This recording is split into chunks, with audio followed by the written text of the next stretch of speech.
A curfew now in effect in Cairo, Alexandria, and Suez in Egypt, three cities where violent protests have been spreading. That curfew in place, we've seen armored personnel carriers on the streets. We've seen tanks on the streets. We've seen Egyptian riot police on the streets, all trying to get these protesters to go home. Ben Wiedemann has been in the thick of it all for hours now. He joins us now live. Ben, what's the scene now? The scene here is mind-boggling. The air is thick with black smoke, and tear gas is causing us to gag right in front of our office on the Corniche, which is the main road by the Nile. We have what looks like an armored personnel carrier from the army on one of the main bridges across the Nile. There seem to be hundreds, if not thousands, of protesters who are trying to get off the bridge and onto this main road.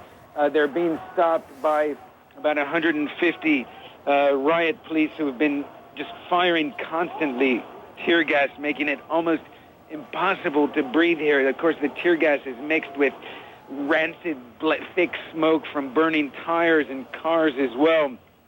The curfew went into effect about 50 minutes ago, but it doesn't seem that any of the protesters are observing it. They continue to try to make their way into the middle of the city. Egyptian television had announced that President Mubarak would make some sort of statement, but that has yet to come. He, in his capacity as a commander-in-chief of the armed forces, announced a curfew from 6 p.m. to 7 a.m. in Alexandria, Suez, and of course Cairo. Cairo being the scene of the biggest protests and clashes between the police and the protesters. No idea how long this is going to go or really where it's going. The protesters don't seem to be backing down on their biggest single demand, that President Hosni Mubarak leave power now. Ben, I know it's difficult for you to speak because you're breathing in all that tear gas and the other things that are in the air, and we appreciate your staying with us. Reuters was reporting that there was smoke coming from the ruling party headquarters in Cairo. Do you know anything about that? Well, I can see down the road in that direction, and it appears that there were some cars on fire in front of the ruling party headquarters, but from my vantage point, I don't think the ruling party headquarters is on fire at this moment. There were a lot of riot police guarding it throughout the last few days, although that seems to be very close to the most intense clashes between the protesters and the riot police. But I really can't tell for sure whether it's on fire, but I suspect it is not. Nile TV, the public television station in Egypt, I suspect is controlled by the government, is saying that there are exceptions to this curfew rule, and the exceptions extend to journalists like you, ambulances, and firefighters. Does that make you feel safer about roaming the streets down there? Because I understand you had trouble earlier. I wouldn't feel safe at all on the streets at the moment. Earlier today, we were attacked by plainclothes policemen who broke and stole our camera. One of our stringers who shoots for us sometimes, she got hit by several rubber bullets fired by the police. Other journalists have been attacked by plainclothed and uniformed police. The problem is not the protesters. The protesters from the very beginning, 4 days ago, of these demonstrations have been welcoming. They've been happy. In fact, they have been saying, cheering when they hear we're from CNN. It's really the government. You can sense that, the police are angry at journalists for showing pictures of what's going on, and we're trying our damnedest to get these pictures out. But, we've got no internet connection. We've got no cell phones. Can't even send an SMS. I've been trying to reach my wife in the suburbs, and it's been very difficult. Communications, the biggest challenge, in addition, of course, to the violence that the police are subjecting us to. How are you getting the signal out? Can I ask you that, or can't you say? I'd rather not say, because it's best that we keep that sort of thing to ourselves. We have a backup system, and but it's also under stress because many other journalists are using the same system, and that's why sometimes our signal comes and goes. It's not clear. I understand. Let me ask you this question, because the Egyptian government and the military seem to be showing some restraint over the past several days, and now all of a sudden this is happening. You see the armored personnel vehicles on the road. You see tanks on the road. You see, I can hear the tear gas being fired into the crowds. They've cut off social media. They're arresting journalists. They're attacking journalists. I mean, isn't this making it worse? Well, certainly if you speak to every Egyptian I've spoken to is flabbergasted by what's going on. The violence of the police, the absolute intolerance for any sort of peaceful expression of discontent has left people wondering if this government is really beginning to shake from these protests. And let's keep in mind, it's only 4 days now. Regarding the sort of the behavior of the police, on the first day of protests, on Tuesday, they were under orders to be restrained.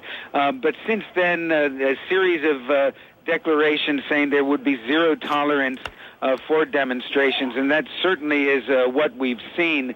Now, the army, as far as we can tell, has not yet been brought into the fray. They're stationed outside government buildings.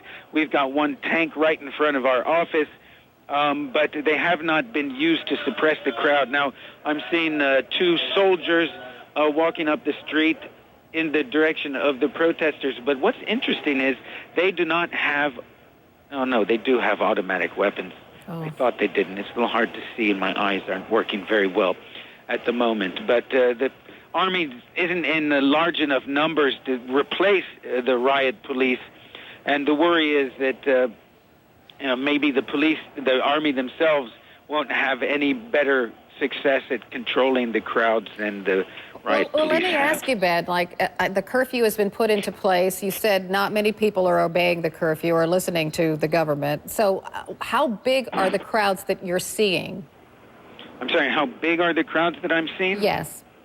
Well, it's difficult to say because we've got a very panoramic view of the Nile from where we are, and I can see hundreds of people on the bridge. But I know that there are demonstrations going on everywhere, even in my neighborhood, which is a leafy, quiet neighborhood. On the margins of it, there are demonstrations. So I think these scenes are being duplicated in many places around Cairo, if not all, in many parts of Egypt as well. And another question: you said that people were cheering when you said you were from CNN, when you were out and about in the crowds.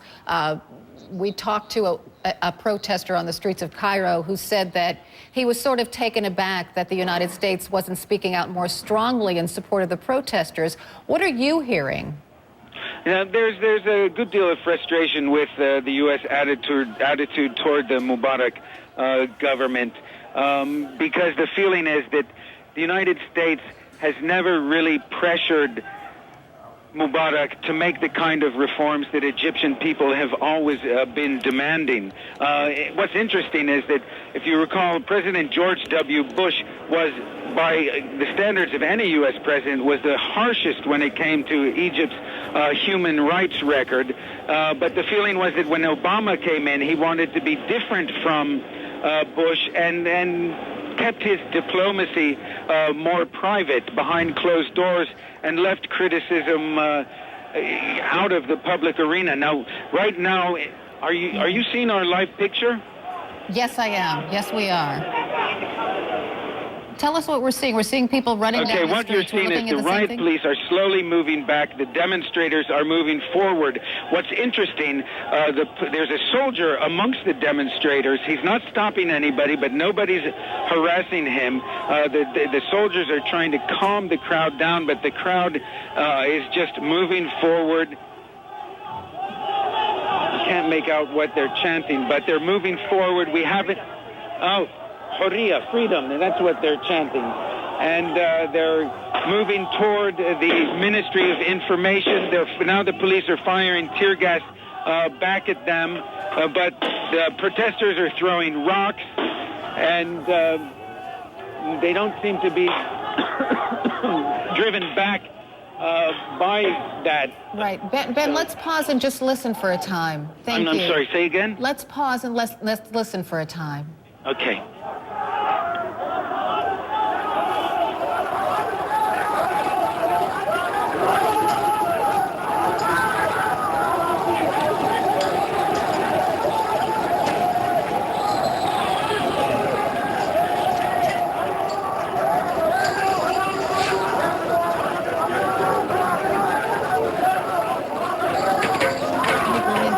Secretary Cohen. So, Ben, as you're watching this, tell us how unusual this is to see on the streets of Cairo. This is unprecedented in modern Egyptian history, that you've had a mass protest coming forward like this, and the army stepping in. As you can see, the army, nobody's attacking the army. The army is being treated with respect, if not adulation. People cheering and waving at them. The army isn't trying to keep the protesters back, but the protesters are very angry at the riot police, who over the last few days have been brutal in their crackdown on the protest movement. But this is an incredible scene. This is history in the making on live television. Let's just listen in.